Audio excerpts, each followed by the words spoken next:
ಕೃತ್ಯದಲ್ಲಿ ನೇರ ಭಾಗಿಯಾಗಿರೋದು ಹಿನ್ನೆಲೆಯಲ್ಲಿ ಕಂಡುಬಂದ ಸಂದರ್ಭದಲ್ಲಿ ಹೆಚ್ಚುವರಿ ತನಿಖೆ ಮತ್ತು ವಿಚಾರಣೆ ಸಂದರ್ಭದಲ್ಲಿ ಮಂಟೂರು ರೋಡ್ ಹತ್ತಿರದಲ್ಲಿ ಇರುವಂಥ ಒಂದು ಶೆಡ್ಡಲ್ಲಿ ಇತರೆ ಆರೋಪಿಗಳು ಇದ್ದಾರೆ ಅನ್ನೋಂಥ ಮಾಹಿತಿಯನ್ನು ಡಿಸ್ಕ್ಲೋಸ್ ಮಾಡ್ತಾರೆ. ಸೊ ಆ ಆರೋಪಿಗಳನ್ನ ವಶಕ್ಕೆ ತೊಗೊಳ್ಲಿಕ್ಕೆ ಅಂತ ಇವತ್ತು ಬೆಳಗ್ಗೆ ನಮ್ಮ ಬೆಂಡಿಗೇರಿ ಪೊಲೀಸ್ ಠಾಣಾ ಇನ್ಸ್ಪೆಕ್ಟರ್ ಏನಿದ್ದಾರೆ SR ನಾಯ್ಕ್ ಅವರ ನೇತೃತ್ವದಲ್ಲಿ ನಮ್ಮ ತಂಡ ಹೋದಂಥ ಸಂದರ್ಭದಲ್ಲಿ ಏಕಾಏಕಿ ಅಲ್ಲಿದ್ದಂಥ ಪೊಲೀಸರ ಮೇಲೆ ಈ ಇಬ್ಬರು ಆರೋಪಿಗಳು ಹಲ್ಲೆ ಮಾಡಿಬಿಟ್ಟು ತಪ್ಪಿಸ್ಕೊಂಡು ಹೋಗೋ ಪ್ರಯತ್ನ ಮಾಡಿದ್ದಾರೆ. ಮೀನ್ವೈಲ್ ಆ ಶೆಡ್ ಹತ್ರ ಇದ್ದಂಥ ಕೆಲವು ಆರೋಪಿಗಳು ಕೂಡ ಆ ಗೊಂದಲದಲ್ಲಿ ತಪ್ಪಿಸ್ಕೊಂಡು ಓಡೋಗಿದ್ದಾರೆ. ಸೊ ಈ ಸಂದರ್ಭದಲ್ಲಿ ಕೊಲೆಯಂಥ ಗಂಭೀರ ಪ್ರಕರಣಗಳಲ್ಲಿ ಭಾಗಿಯಾಗಿರೋ ಈ ಇಬ್ಬರು ಆರೋಪಿಗಳನ್ನು ವಶಕ್ಕೆ ತೊಗೊಳ್ಲಿಕ್ಕೆ ಮತ್ತು ಅವರಿಂದ ನಮ್ಮ ಪೊಲೀಸ್ ಅಧಿಕಾರಿ ಸಿಬ್ಬಂದಿಗಳಿಗೆ ಹಲ್ಲೆ ಆಗಬಾರ್ದು ಅನ್ನೋ ಕಾರಣಕ್ಕೆ ಒಟ್ಟು 2 ರೌಂಡ್ ಏರ್ ಫೈರ್ ಮಾಡಿದ್ದಾರೆ.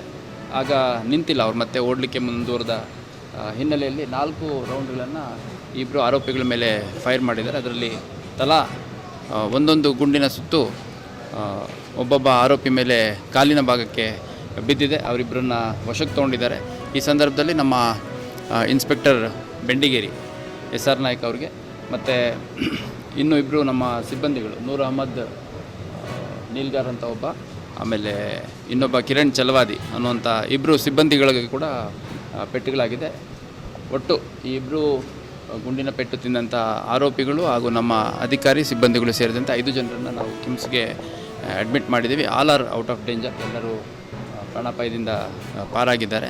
ಮತ್ತು ಈ ಪ್ರಕರಣದಲ್ಲಿ ಇನ್ನೂ ಭಾಳಷ್ಟು ಜನರ ಪ್ರತ್ಯಕ್ಷ ಮತ್ತು ಪರೋಕ್ಷ ಪಾತ್ರ ಕಂಡುಬಂದಿರೋದ್ರ ಹಿನ್ನೆಲೆಯಲ್ಲಿ ಇನ್ನೂ ಸಾಕಷ್ಟು ಜನರ ವಿಚಾರಣೆ ಮತ್ತು ದಸ್ತಗಿರಿ ಬಾಕಿ ಇದ್ದು ನಮ್ಮ ಪ್ರತ್ಯೇಕ 5ರಿಂದ 6 ತಂಡಗಳು ಈ ಒಂದು ಪ್ರಕರಣದ ತನಿಖೆಯಲ್ಲಿ ತೊಡಕೊಂಡಿದ್ದಾವೆ. ಅದೇ ರೀತಿ ಆ ಒಂದು ಮಂಟೂರು ರೋಡ್ ಭಾಗ ಏನಿದೆ ಅದು ತಮಗೆಲ್ಲ ಗೊತ್ತಿರೋ ಹಾಗೆ ಕಳೆದ ತಿಂಗಳು ಮಾನ್ಯ ಮುಖ್ಯಮಂತ್ರಿಗಳು ಅತಿವೃಷ್ಟಿಯಿಂದ ಆಗಿರುವ ಹಾನಿ ಬಗ್ಗೆ ಸಾಕಷ್ಟು ಸಮೀಕ್ಷೆ ಕೂಡ ಮಾಡಿ ನಮ್ಮ ಕಲ್ಯಾಣ ಕರ್ನಾಟಕ ಭಾಗದ ಒಂದು ಸಂಪೂರ್ಣವಾದಂಥ ಮಾಹಿತಿಯನ್ನು ಸಂಗ್ರಹಣೆ ಮಾಡಿ ಇಲ್ಲಿ ಕಲಬುರಗಿನಲ್ಲೇ ಸಭೆ ಕೂಡ ನಡೆಸಿದರು. ಅದಾದ ನಂತರ ಪರಿಹಾರ ಕೂಡ ರಾಜ್ಯ ಸರ್ಕಾರದಿಂದ ಮತ್ತು SDRF NDRF ನಾಮ್ಸ್ ಪ್ರಕಾರ ಕೂಡ ಘೋಷಣೆ ಮಾಡಿದರು. ತಮ್ಗೆ ಗೊತ್ತಿರೋ ಹಾಗೆ ಆಗಸ್ಟಲ್ಲಿ ಸುಮಾರು 69% ಹೆಚ್ಚುವರಿ ಮಳೆ ಬಂದಿತ್ತು ಮತ್ತು ಸೆಪ್ಟೆಂಬರ್ನಲ್ಲಿ 63% ಹೆಚ್ಚಾಗಿತ್ತು.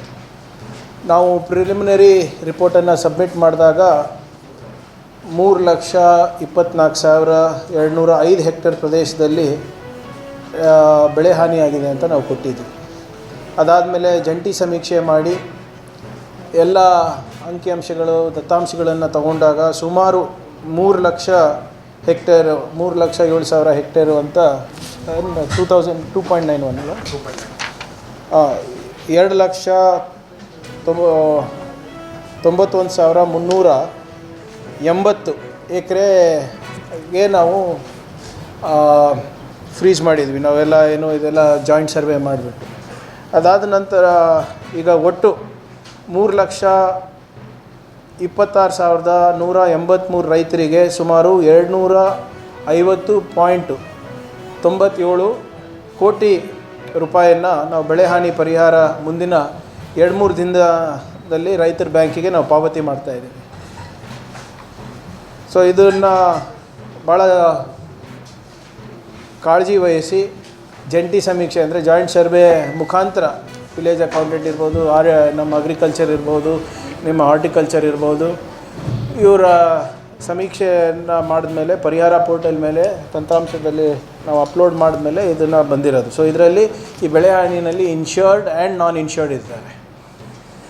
ಆಮೇಲೆ ಬೆಳೆ ವಿಮೆ ಯೋಜನೆ ಅಡಿನಲ್ಲಿ ನಾವು ತಮ್ಗೆ ಗೊತ್ತಿರೋ ಹಾಗೆ ಮಧ್ಯಂತರ ಪರಿಹಾರವನ್ನು ನಾವು ಘೋಷಣೆ ಮಾಡಿದ್ವಿ. ಅಂದರೆ ಮಿಡ್ ಸೀಸನ್